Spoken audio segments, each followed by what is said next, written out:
Okay, hi sweet sisters. This is Cindy Black. Hi. She is Eric Musgrave's mama who lives out in Hartselle. And she makes amazing almond toffee. It's like a Roca, right? Mm-hmm. And she's agreed to teach us.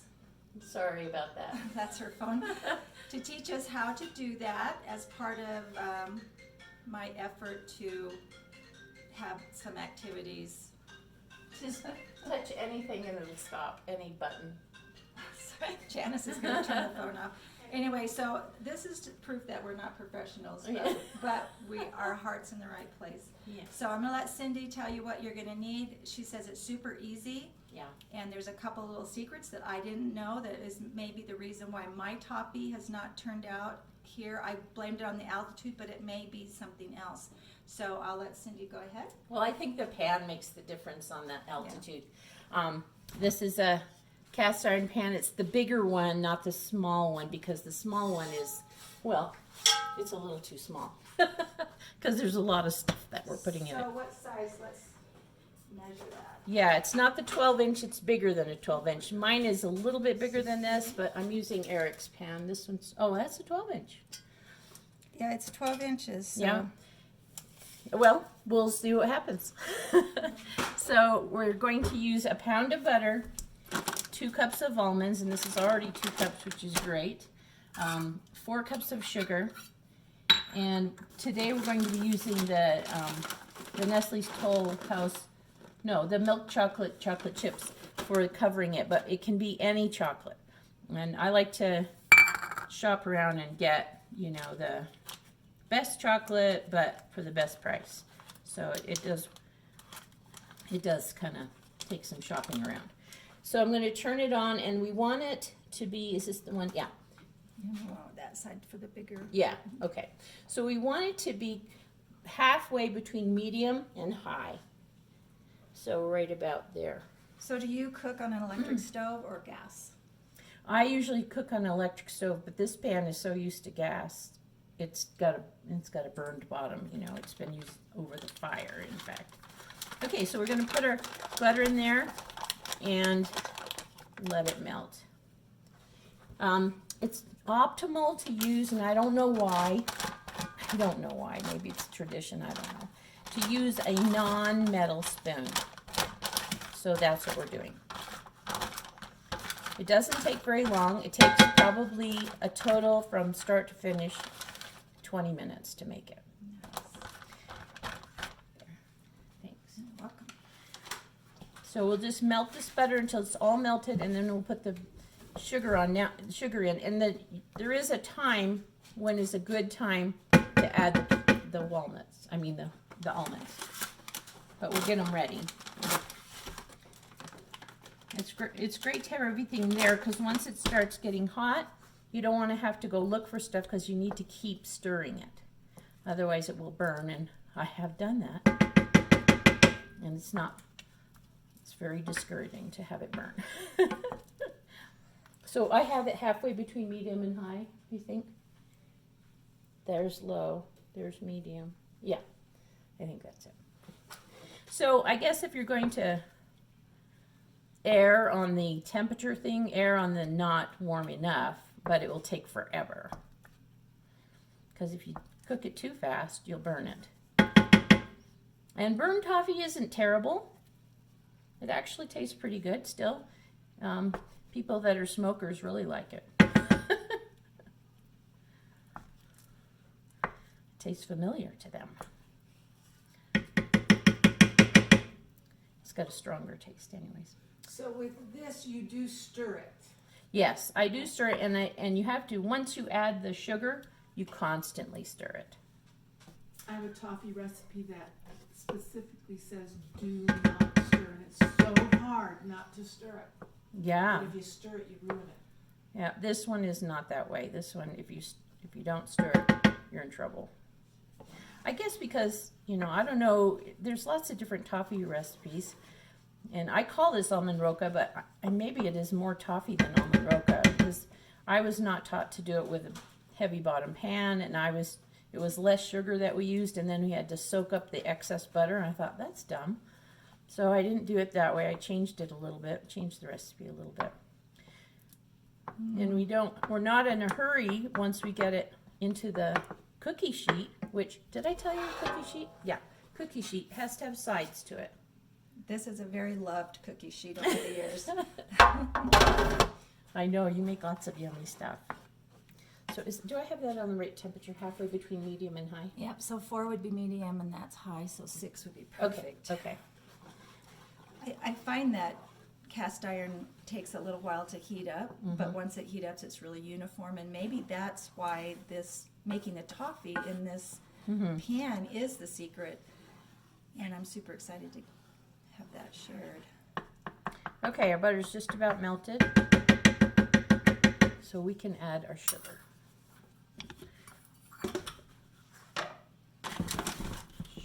Okay, so we want 4 cups, and you don't have to be exact. I think my recipe had brown sugar in it, so the recipe matters. Well, I like how it's very simple. I don't have to have a lot of ingredients. Yeah, it's good. It is so good. Ask my hips. Well, I made it for Do Greg's. you have any left? No, we don't have any left. Oh, well, you will after now. I was gonna bring mine. We made it. Greg, my husband, worked for Aspen Grove for 25 years, 23 years, something like that. And every year I'd make this for them. And when they had the goodbye party, they said, "We're really going to miss Greg at Christmas." Because they like it. And it's the only time of year that I make it because I really don't believe in sugar. But, Christmas. It's a good time to just kind of not worry about the worldly things and care more about showing people that you love them. Amen. So it's, I'm going to bring it a little closer so you can see what it looks like as I cook it. Because you want, how it looks matters. That's the only tricky part about this, is how it looks matters. Now, I cannot add the almonds until this kind of bubbles up and starts to turn creamy. Now, I know it kind of looks creamy right now, but you'll see in a minute it'll change.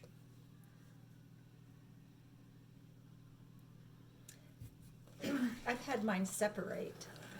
Like the butter will separate from, that's the biggest problem I have with my recipe, and I always thought it was the high altitude. And so maybe that made me feel better as a cook. Well, I don't know what it is. I think it's the salt that's in my pan that the first batch doesn't turn out as well. And that's why I cleaned this pan with sugar today instead of salt. Now, most of you probably don't need to clean your pan like that. See how it's starting to bubble up and be creamy on the top? And it really doesn't completely mix until we're almost done.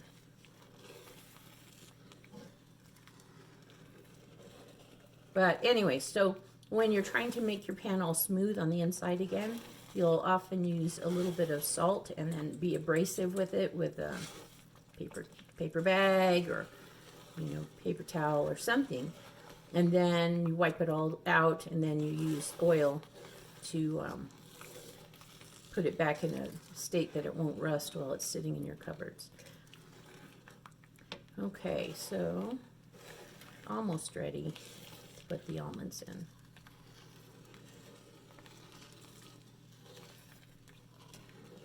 Starting to turn a little golden. I'm going to see if I can't make these a little shorter.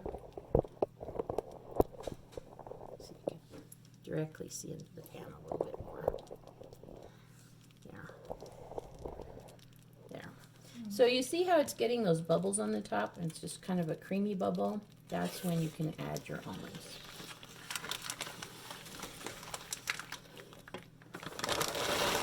We're just dumping the whole thing in, which I'm assuming that's 2 cups because it said 16 ounces, but it might have been done by weight. I don't know. It's not a bad thing to have too much almonds, in my opinion. I love the almonds. They're so yummy. So you can cut these up or put them in whole. Mm-hmm. I've never put them in whole, so this is gonna be fun. So I buy my almonds directly from the grower so I can sprout them, because it's a law that the growers have to irradiate them before they let them go, unless you buy them directly from them. And so I do that, and in doing so, well, I do that so that I can sprout my almonds. Sprouted almonds are a good idea to do when you're making gifts or just consuming almonds to be, a good source of protein. So, anyways, so there's some of them that they call them the non-peril. One of them's non-peril, and so I use the ones that are a little cheaper to use the ones that are broken when I make Almond Roca, because they don't have to be whole. I mean, they're covered up, so nobody's really going to know if they're whole or not. And they measure out the same.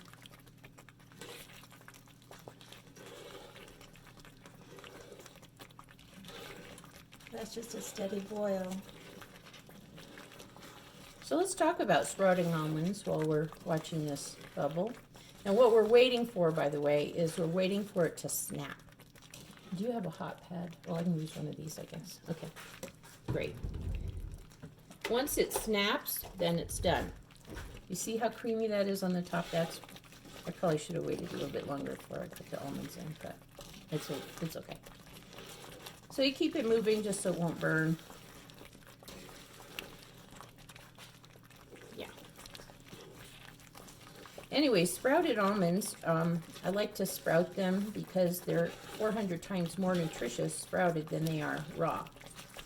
So in sprouting them, you put however much will fit into your food dehydrator. You put that much into a bowl. I mean, that's just going to be trial and error, but for me, it's about a number 10 can. And so I put it into a bowl, and then I put water enough to cover the almonds. Now they'll grow because they're going to be soaking up the water. But every, 4 or 6 hours, I change the water, and it'll be quite brown. And the reason you want to sprout almonds is because all seeds have a protease inhibitor on the outside, which it's to help them to wait until spring. But the protease is how we digest protein.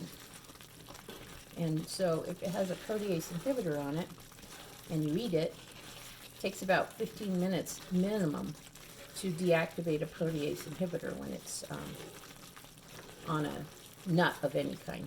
And by then, usually our stomach empties out in 20 minutes, so by then you've kind of missed the opportunity to really digest your almonds. So if you, not just almonds, but any nut, if you will soak it for at least 15 minutes and then re-dehydrate it to crispy, it will be better for you because you will have deactivated that protease inhibitor.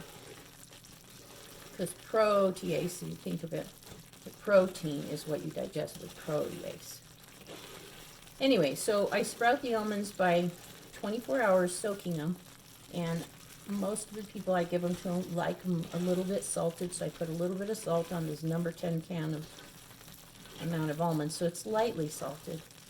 And then I put it in the dehydrator, and I dehydrate it for, well, you want to dehydrate it on the temperature it says to dehydrate it for nuts and seeds.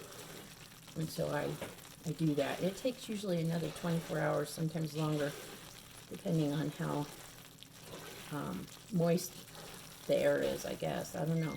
Probably how much almonds I am doing. So it's still a pretty light colored mixture right now, but you're starting to see some brown streaks, and this whole thing will become brown in a minute. Maybe 3 or 4 minutes. See, a little bit larger pan might be nice, but this one's working okay. It's a 12-inch, so. But my son has another one that's smaller, and that definitely would not work for us. I guess maybe it's an 8-inch or something. Now, I did hear some snapping. I did too. How exciting. So we're going to wait till we get a little more brown streaks in there and a little more consistency to the snapping. And maybe I've got it a little bit too high. Let me just make sure I didn't have it more than halfway. But it's almost done.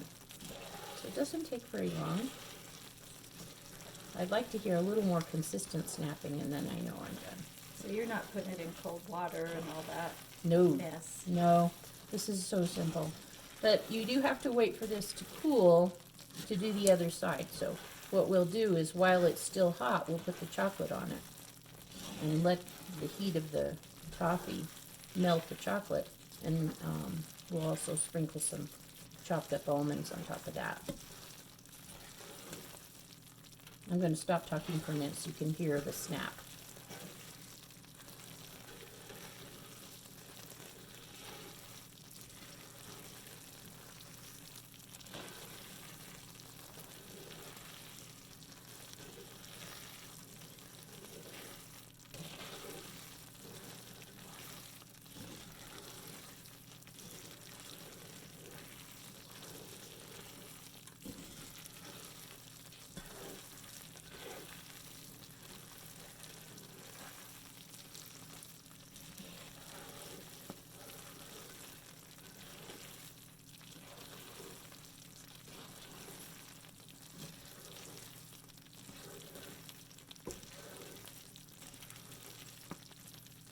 There was one, just was a quiet one.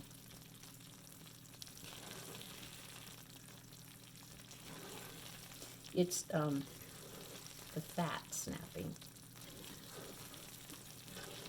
because it's becoming hard crack stage.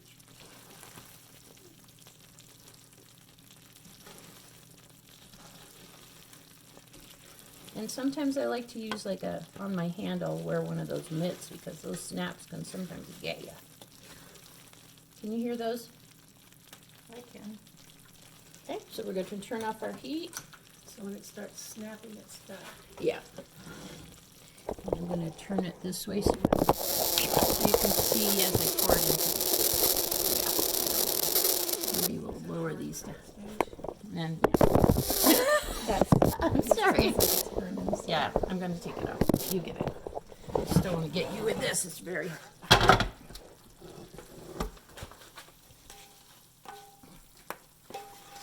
You can hear it still snapping. I'm done, I'm done, I'm done.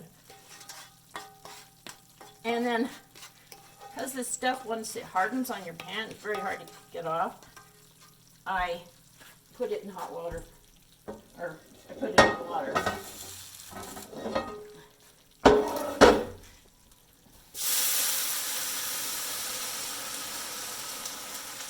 But it's way better because even though, you know, you're not supposed to use soap, I'm not using soap, I'm just using water. It allows it to melt that toffee. No, anyways.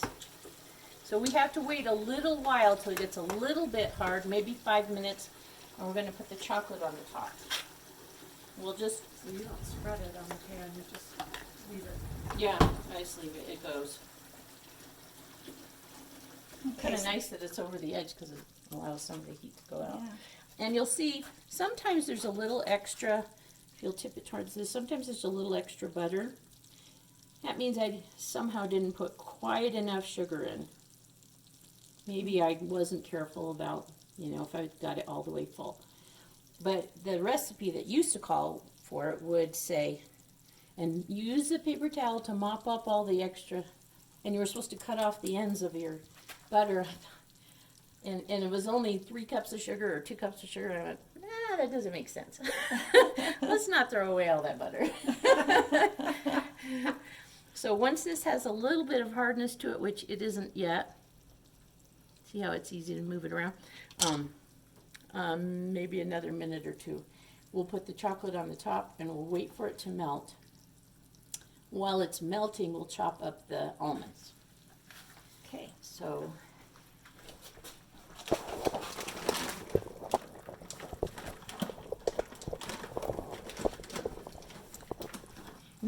so little, I could probably put these on right away. The reason, I usually use hunks of chocolate, and so if I put a hunk of chocolate on that, it's gonna sink in and make a big hole.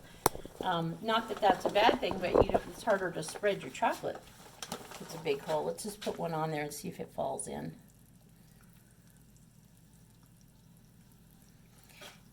And I use, for the chocolate, if it's one of those long bars, the long Hershey bars, then I would use half of it for the front. Then when it's all cool in 5 or 6 hours, if I tip the pan just a little bit, like bend it just a tiny bit, it'll all loosen up and just come right off. And then I flip it over and melt the chocolate in the microwave or on the stove and do the same thing. Just kind of like cover it, just butter it with the chocolate. Doesn't have to be a lot of chocolate, just up to what you want to do. But we're going to just put this on and let the heat of so probably about a half of the huge Hershey bar is a usual amount of chocolate. We'll see how this does. And let's chop those almonds while we're waiting for it to cool. Yeah, I'm going to turn this off because it's going to be really noisy. I'm going to process the almonds. About 1/4 of a cup. Okay, we're back. so now we're just going to spread this chocolate around, and I've never worked with chocolate chips before, so I'm not sure, but this looks like we got the right amount. And you just want pretty good coverage, and the reason you want coverage is because that's what makes the almonds that you sprinkle on top stick. Not so much on this side, we don't have to worry about it so much on this side because it's so hot and sticky, it'd probably stick, but on the other side it will be all cool. Maybe just a little more chocolate. So when it's cool, you've got to have that chocolate to make the grated almonds stick. And you can see what kind of consistency we made the almonds. So it's kind of powdery, and there's some bigger chunks in there and smaller. I like it like this. That's perfect. Okay, and then we'll just finish spreading this.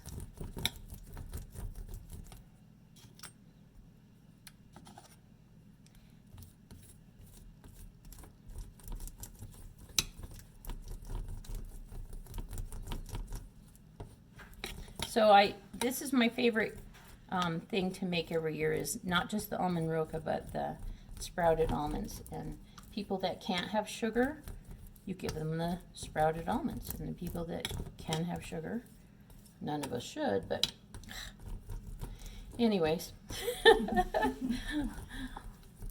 Okay, so now you can see it looks pretty uniform. And we'll just sprinkle these on top.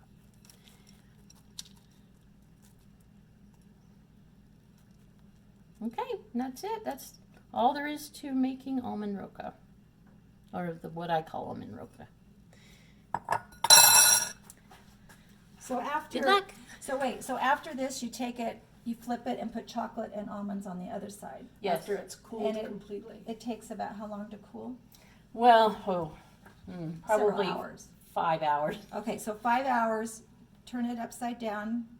Spread chocolate, more almonds, and then just break it up. Because it's already the shape of the pan, so you can just flip it over. Right. I like to do it before I go to bed, and then in the morning I can do the other half. Yeah, good. Okay, so thank you. Thank you, Cindy. We love you in our little branch, and we I love have coming. a tea towel and some Christmas washcloths for thanks. you for Wow. helping us. So, Thank you. mwah. Thanks.